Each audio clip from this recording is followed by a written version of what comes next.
बहुत समय पहले की बात है। एक छोटे से गांव में एक व्यापारी रहता था। उसका नाम था अर्जुन। अर्जुन एक ईमानदार और मेहनती व्यापारी था, लेकिन वो अत्यधिक संकोची था। वह न किसी से ज्यादा मिलता जुलता था और न ही अपने व्यापार को बढ़ाने के लिए किसी से सलाह लेता था। उसका दिन का अधिकांश समय अपने व्यापार के छोटे मोटे कामों में ही बीतता था। अर्जुन का व्यापार एक छोटे से दुकान तक सीमित था। उसकी दुकान में किसी तरह के महंगे या आकर्षक सामान नहीं होते थे, लेकिन वह जो भी सामान बेचता था वो हमेशा अच्छा और टिकाऊ होता था। इस कारण उसकी दुकान के ग्राहक बहुत ही निष्ठावान थे। अर्जुन की दुकान पर आने वाले लोग उसकी ईमानदारी और विश्वास पर भरोसा करते थे। एक दिन गांव में एक बड़ा व्यापारी, जिसका नाम था भानु, आया। भानु का व्यापार शहरों में फैला हुआ था और उसकी दुकानें दूर दूर तक थीं। भानु ने अर्जुन की दुकान का दौरा किया और देखा कि अर्जुन का व्यापार बहुत छोटा था, लेकिन फिर भी वहाँ लोग आकर सामान खरीद रहे थे। ये देखकर भानु को अर्जुन पर दया आई और उसने सोचा कि क्यों न उसे कुछ सलाह दी जाए ताकि वह अपना व्यापार बढ़ा सके। भानु ने अर्जुन से कहा, तुम बहुत मेहनती हो, लेकिन तुम्हारे व्यापार की गति बहुत धीमी है। अगर तुम चाहो तो मैं तुम्हें कुछ नए तरीके सिखा सकता हूँ, जिनसे तुम्हारा व्यापार बढ़ सकता है। अर्जुन थोड़ा चौंका, फिर उसने विनम्रता से कहा, मैं धन्यवाद करता हूँ, लेकिन मैं अपने तरीके से ही काम करना चाहता हूँ। मेरा विश्वास है कि अच्छे कर्मों और ईमानदारी से ही इंसान को सफलता मिलती है। भानु हंसते हुए बोला, तुम बहुत सीधे साधे हो अर्जुन, तुम कभी भी बड़े व्यापारी नहीं बन पाओगे। व्यापार में कभी कभी थोड़ी चालाकी भी जरूरी होती है। अगर तुम मुझसे सीखोगे तो तुम्हारा व्यापार रातों रात बढ़ जाएगा। अर्जुन चुपचाप सुनता रहा और उसने सोचा कि भानु का अनुभव कहीं न कहीं सही हो सकता है, लेकिन उसे अपने सिद्धांतों से समझौता करने का कोई इरादा नहीं था। कुछ दिनों बाद भानु ने एक योजना बनाई। उसने गांव के कई लोगों से पूछा और ये जानकारी जुटाई कि अर्जुन का व्यापार किस तरह चलता था। उसने सुना कि अर्जुन कभी भी अपने ग्राहकों से ज्यादा पैसे नहीं लेता था और अगर किसी ग्राहक को किसी सामान में कोई कमी मिलती थी तो वह उसे बदल देता था। भानु ने सोचा कि ये तरीका व्यापार में कोई लाभ नहीं दे सकता, लेकिन फिर भी उसने अर्जुन को एक प्रस्ताव भेजा। भानु ने अर्जुन से कहा, तुम्हारा तरीका बहुत पुराना है, तुम्हें अब आधुनिक तरीके अपनाने चाहिए। अगर तुम मुझसे व्यापार का तरीका सीखते हो तो तुम्हें बहुत लाभ होगा। मैं तुम्हें एक ऐसा तरीका बताऊंगा जिससे तुम्हारा व्यापार दिन दूना रात चौगुना बढ़ेगा। अर्जुन ने फिर भी अपनी सादगी और ईमानदारी को बरकरार रखा और भानु का प्रस्ताव ठुकरा दिया। उसने कहा, मैं इस बात पर विश्वास करता हूँ कि जो जैसा कर्म करता है उसी के अनुसार उसे फल मिलता है। मैं किसी तरह की धांधली नहीं करूँगा।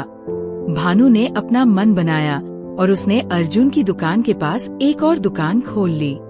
भानु की दुकान में नए नए उत्पाद थे और वहाँ पर कुछ ऐसे आकर्षक विज्ञापन भी थे जो ग्राहकों को आकर्षित करते थे। कुछ ही दिनों में भानु की दुकान के सामने ग्राहकों की लंबी कतार लगने लगी। लोग अर्जुन की दुकान छोड़कर भानु के पास जाने लगे। अर्जुन ने देखा कि लोग धीरे धीरे उसकी दुकान से दूर हो रहे थे। उसे बहुत दुख हुआ, लेकिन उसने कभी भी अपनी ईमानदारी को नहीं छोड़ा।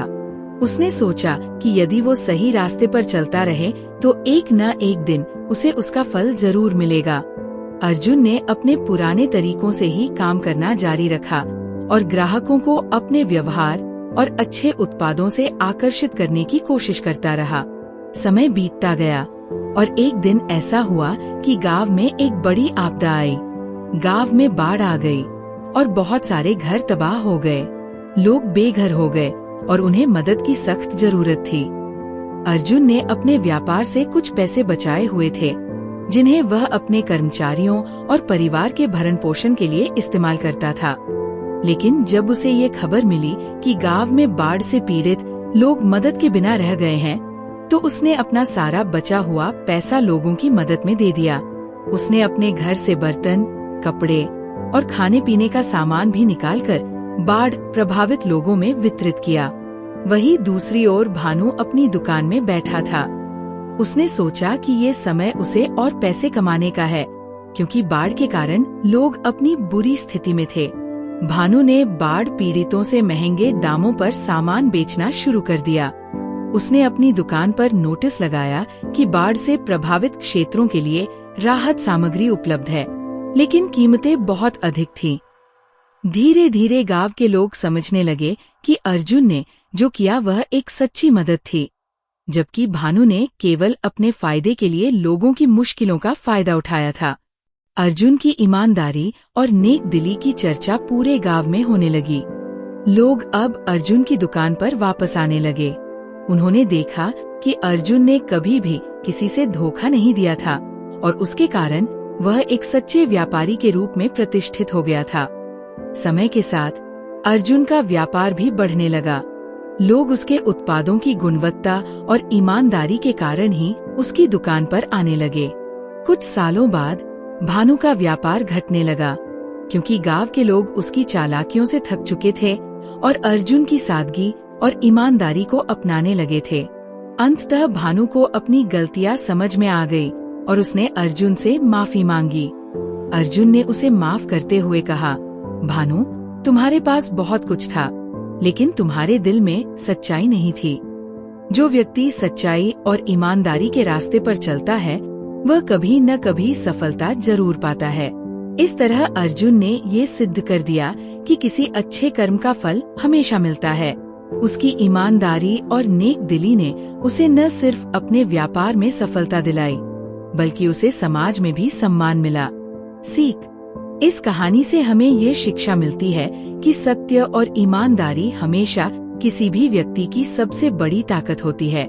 चाहे परिस्थिति कैसी भी हो, अगर हम सच्चाई के रास्ते पर चलेंगे तो सफलता और सम्मान हमारा पीछा करेंगे। हमारे चैनल इंस्पायर्ड मॉरल स्टोरी पर आने के लिए धन्यवाद। अगर आपको हमारी कहानियाँ पसंद आ रही हैं, तो चैनल को सब्सक्राइब करना न भूलें। तो सब्सक्राइब कीजिए, लाइक कीजिए और शेयर कीजिए, ताकि हम आपके लिए और भी बेहतरीन कहानियाँ ला सकें।